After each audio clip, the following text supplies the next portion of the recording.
بندہ جب رات کو سونے سے پہلے آیت الکرسی ریسائٹ کرتا ہے نا تو what happens, اللہ سبحانہ و تعالی کون؟ اللہ سبحانہ و تعالی ایک محافظ اپوائنٹ کر دیتے ہیں، گارڈ. اور اللہ تعالیٰ کے گارڈز کیسے ہوں گے؟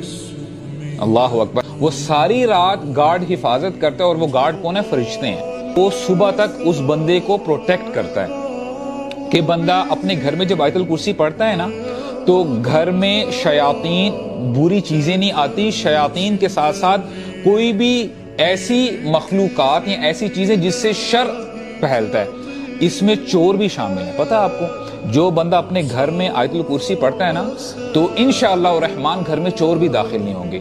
ایسی کوئی چیز، ایسی مخلوق جس سے آپ کو شر پہنچے، اللہ تعالیٰ آپ کی حفاظت کر دیتے ہیں. جو صبح پڑھے گا شام تک ہمارے شر سے بچا رہے گا. اور یہ جن وہ ہے جو کہتا تھا کہ سب سے طاقتور میں ہوں، سب جنات جانتے ہیں، تو وہ یہ کہہ رہا ہے، وہ جو ہے یہ بتا رہا ہے کہ صبح پڑھو گے تو شام تک ہمارے شر سے بچے رہو گے، اور اگر شام کو پڑھو گے تو صبح تک جو ہے تم بچے رہو گے.